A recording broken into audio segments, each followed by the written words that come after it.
أهلا وسهلا ومرحبا السلام عليكم ورحمة الله وبركاته ود ተመልካቾቻችን እንዴት ናችሁ? አልሐምዱሊላህ ለከ الحمد ولك الشكر እንኳን ወደ ሙክታር ኤችዲ በሰላም መጣችሁ።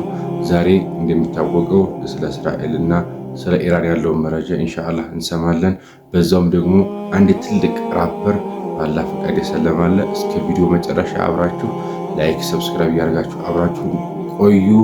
አላሁ አክበር። ይህን ጀግና መሪ የምታውቁ ይህን ቪዲዮ እንዳታሳልፉ፣ ቪዲዮ እንዳይወርድ በደም ሼር፣ ኮፒ፣ ሊንክ፣ ሪፖስት በማድረግ ለሁሉም አዳርሱት። አላህ እስልምናን እንዲኻደም ለሙስሊሙ ብቻ አይደለም ያገራለት። ይህ ጀግና መሪ የሚገራርሙ ህጎችን እያወጣ ሁሌ እንዳስደመመን ነው። አሁን ደግሞ በሀገሪቱ በአመት 100 መስጂዶች እንዲገነቡና የእስልምና የትምህርት ተቋሞች የተለያዩ የእስልምና ኢንስቲትዩቶች እንዲገነቡ አዟል። አላሁ አክበር። ምዕራባውያን ምንም እንኳን እስልምናን እየጨቆኑ ቢሆንም እስልምና ከሚጠብቁትና ከሚያስቡት በላይ እየተንሰራፋ ያለ ትልቅ እምነት መሆኑን ሁሉም እያረጋገጠ ይገኛል። አላህ ይነስረን። አላህ በእስልምና ኖረው በእስልምና ሞቶ በጀነት ከሚሰባሰቡ ባሮች ያድርገን። ወሰላም አለይኩም ወራህመቱላሂ ወበረካቱ። የራሻው መሪ አላህ ይጨምርለት፣ አላህ ያግዘው። ኢንሻአላህ ወደ ቀጣዩ እንገባለን። የዛሬው ሶስተኛ ሰበር ዜናን ይዤላችሁ መጥቻለሁ። እንደ ሌሎቹ አሳዛኝ ሳይሆን አስቂኝ ነው። በዚህ ሰዓት አሜሪካና እስራኤል በቴህራን የሚገኙ በርካታ ቦታዎችን ጥቃት እየሰነዘሩ እንደሆነ ነግሬያችኋለሁ። ታዲያ የኢራኑ ቦስ አያቱላህ አለ ብለው የሚገምቱበት ቦታ ላይ በተለያዩ ቦታዎች ላይ ጥቃት እየሰነዘሩ ቢሆንም አንድ የኢራን ባለስልጣን ለሮይተርስ በነገረው መረጃ መሰረት የኢራኑ ጠቅላይ መሪ አያቱላህ በዚህ ሰዓት ቴህራን እንደሌሉና አስተማማኝ ቦታ ላይ ቁጭ ብለው እየተከታተሉ እንደሆነ ተናግረዋል። እንግዲህ በዚህ አጋጣሚ የእስራኤል መገናኛ ብዙሃኖች በዚህ ሰዓት እያወጡት ባለው መረጃ መሰረት የእስራኤልና የአሜሪካ ጥቃት ለ4 ቀን ተከታታይ እንደሚቀጥልና በርካታ የኢራን ባለስልጣናትን ታርጌት እንደሚያደርጉ እንግዲህ በዚህ ሰዓት መረጃ እያወጡ ይገኛሉ። እንግዲህ ኢራን እንደዚህ አፈንድዳ ወይም በረጋግዳ የምትዋጋ ከሆነ በርካታ ባለስልጣናት ታጣለች ብዬ አስባለሁ። ከ12 ቀኑ ጦርነት መማር አለባት። ካልሆነ ግን እጅግ ደካማ ውጊያ ነው የሚሆነው። አዳዲስ መረጃዎች ሲወጡ አደርስላችኋለሁ። በደንብ ሼር፣ ኮፒ፣ ሊንክ፣ ሪፖስት እያደረጋችሁ አዳርሱት ኢንሻአላህ። اللهم نصر الاسلام والمسلمين اللهم انصر ايران يا رب العالمين። ኢትዮጵያ ለኢራን አርተው ገዛት ኢንሻአላህ። እስራኤልን አላህ ተፈት ያርጋት ኢንሻአላህ። ቢዝኒላህ በአላህ ፍቃድ አይቀርም ወላሂ ኢንሻአላህ። በዳይ ሁሉ ይወዳ አይኖርም። አንድ ቀን ድል ይመጣል ኢንሻአላህ። አላህ ያራና አላህ ያያል ወላሂ ኢንሻአላህ። ነስሩን አላህ ያመጣል። አላሁ አክበር አላሁ አክበር አላሁ አክበር ተክቢር ወሩ ኢንሻአላህ። አላህ ኢራን ያግዛታል ኢንሻአላህ።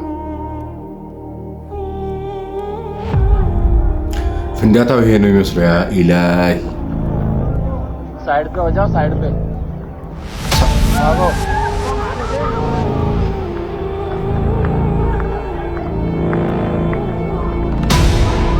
لا إله إلا الله لا إله إلا الله።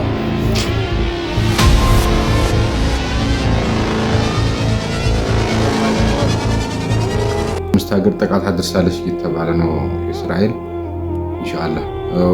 ሳውዲ አረቢያ፣ ኩዌት እና ኢራን ላይ እንዳደረሰች ነው መረጃዎቹ እየተናገሩ ያሉት። ኢንሻአላህ ዙሩ አላህ ዲልን ይሰጣታል ኢንሻአላህ። ወላሂ ወመን የተወከለ አላህ ፈሐስቡ ኢንሻአላህ ይረዳታል። ዟሊሙን አቀርብ ይሁዲ ዟሊሙን አይቀርም ወላሂ ኢንሻአላህ ነስሩን ያመጣል። በ24 ሰዓት ውስጥ ኒውክሌር ኬፓብል ልትሆን ትችላለች ተብሏል። ኢራን የኒውክሌር መሳሪያዎችን በ24 ሰዓት ውስጥ ፖሰስ ልታደርግ ደግሞ ሙሉ የሚባል የተሟላ ኒውክሌር መሳሪያ ሊኖራት ይችላል የተባለ እየተወራ ነው የሚገኘው። ይህ ከ1995 ዓመተ ምህረት ጀምሮ በእስራኤል ሚዲያዎችና በእስራኤል መሪዎች ፑሽ እንደሚደረገው ከሆነ ኢራን ኢዝ ዊክስ አዌይ፣ ኢራን ሳምንታት ነው የቀራት፣ ኢራን ቀናት ነው የቀራት ጦር መሳሪያ ለመያዝ የተባለ ነበርና በአሁኑ ሰዓት ደግሞ 24 ሰዓት ብቻ ነው የቀራት የተባለ እየተነገረ ነው የሚገኘው በተለያዩ በሶሻል ሚዲያዎች ላይ። አመጹ አሁንም እንደቀጠለ ነው። ህዝባዊ አመጹ በኢራን ውስጥ የተካሄደ የሚገኘው በትናንትናው ዕለት ቀዝቅዟል የተባለ ቢሆንም ዛሬ ተፋፍሞ መቀጠሉ ተነግሯል። 14ኛ ወር ደግሞ 15ኛ ቀናቸው መግለጫቸውን ይዘዋል። እንግዲህ ፕሮቴስቶቹ ደግሞ አመጾቹ በትልልቅ ከተማዎች ደግሞ ከቴህራን ቀጥሎ በሚገኙ ትልልቅ ከተማዎች ላይ ህዝብ ቁጥጥር እየያዘ እንደሚገኝ ነው የተነገረ የሚገኘው ማለት ነው። ከረንትሊ በአሁኑ ውስጥ ኢራን ውስጥ ምንም አይነት የኢንተርኔት አገልግሎት የለም። ከዚህም በተጨማሪ የስልክ አገልግሎትን በጣም በከባድ ሁኔታ ነው እየተደረገ የሚገኘው። እንግዲህ ሙሉ በሙሉ ገቨርንመንቱ ብሎክ አድርጎታል ማለት ነው። የምር ይሄ በ24 ሰዓት ውስጥ ኒውክሌር ኬፓብል ትሆናለች የሚባለው ነገር እውነት ቢሆን ኖሮ እስራኤል ዝም ብላ ትቀመጥ ነበረ ወይስ ደግሞ እስራኤልስ ይሄ ነገር ዝም ብላ የተቀመጠችው ፌክ ወር ደግሞ ሩመር ስለሆነ ነው? ምን ይመስላል? ሀሳባችሁን ኮመንት ላይ አሳውቁኝ። መልካም እሑድ።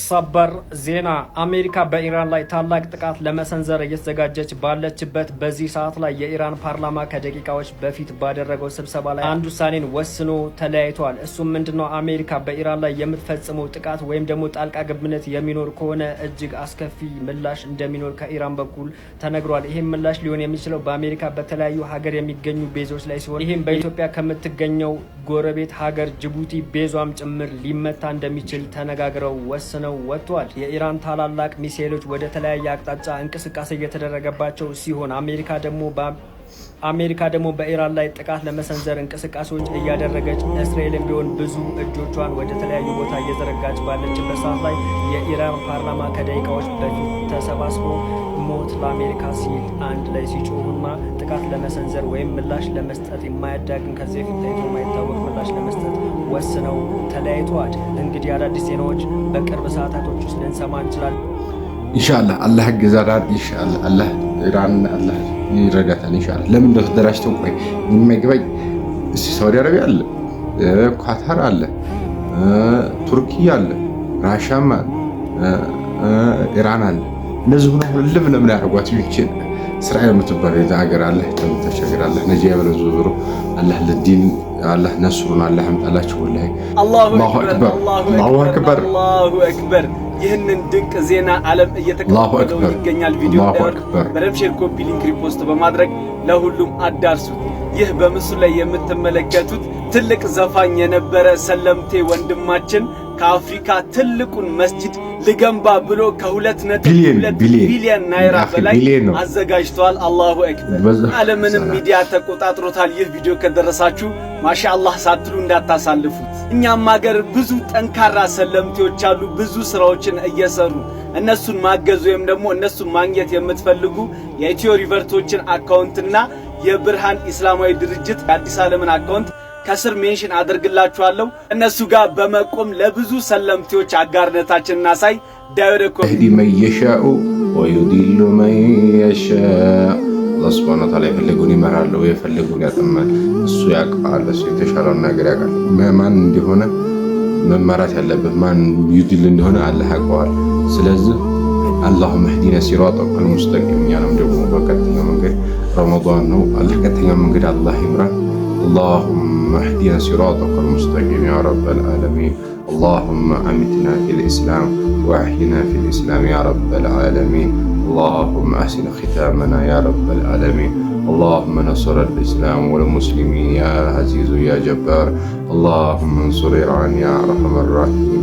اللهم انصرنا المسلمين والمسلمات يا الله يا رحيم يا جبار يا سلام. አላሁ አክበር። ለዚህ እኮ ነው በእስልምናችን የምንኮር። ምን እንደተፈጠረ እነግራችኋለሁ። ሙስሊሞች ኮሜንቱን በተክቢራ እየሞላችሁ እስከ መጨረሻው ተከታተሉ። ነገሩ እንዲህ ነው። ይችን ሴት ቲሸርትና ጂንስ ሱሪ ብቻ በማልበስ በኒውዮርክ ከተማ ላይ ለሰዓታት እንድትንቀሳቀስ ያደርጓታል።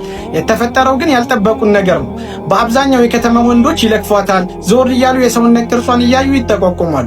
ቦይፍሬንድ አለኝ እያለቻቸው ለራሱ ተከትሎ ሲያዋሯት ይታያል። ከዚያም ከሰዓታት በኋላ ራሷ ልጅ ሰውነቷን ሸፍና ሂጃብ አድርጋ ከሰዓታት በፊት በሄደችበት መንገድ ትንቀሳቀሳለች። ነገር ግን እንኳን አንድ ወንድ ሊለክፋት ሊያናገራት ቀርቶ ዞር ብሎ ለራሱ የተመለከታት የለም። በዚህ መልኩ ሴት ልጅ ከወንድ ሊመጣባት ከሚችሉ ጥቃት ለመዳን የመጀመሪያ መፍትሄው ሰውነቷን መሸፈን ነው ይተባል።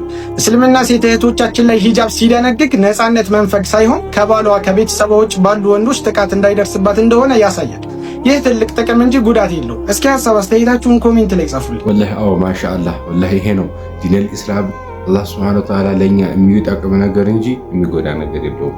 አልሐምዱሊላህ ወላሂ በጣም ደስ ይላል። ሙዝ ከተላጠ በኋላ መንገድ ላይ ብታረጉትና ሳይላጥ ብታረጉት የትኛው ነው ዝምብና ጩጫ መጫወቻ የሚሆነው የታወቀ ነው። ልክ እንደዛ አላኩልህ መሸፋፈን ሸሪዓው ያዘዘ ነው። ሴቶች አትገላለጡ፣ አላህን ፍሩ። ለማለት ነው። ይህን ይመስላል። አላህ ኢራንም ፍልስጤምንም አላህ የሚወጀው ነገር አድርጎ አላህ ሰላም ያርግልን ሀገራችንን፣ እኛንም ሀገር የሌላውንም ሀገር አላህ ሰላም ያርግልን። ረመዳናችንን አላህ ጾሞ ከሚቀበላቸው መጨረሻቸው አምሮ በዙ ረመዳን እንደጾማች በቀጣይም አላህ ሱብሓነሁ ወተዓላ መልካም ነገራችንን መልካም የሰራነው ኢባዳ ተቀብሎን ቀጣይ ለምን ደግሞ አላህ ረመዳን እንዲያደርሰን የሰራነው መልካም ኢባዳ አላህ ሱብሓነሁ ወተዓላ اللهم تقبل عبادتنا واغفر ذنوبنا اللهم ربنا آتنا في الدنيا حسنة وفي الآخرة حسنة وقنا عذاب النار وصلى الله على سيدنا محمد وعلى آله وصحبه أجمعين. لايك أرجو سبسكرايب أرجو يا جماعة الخير.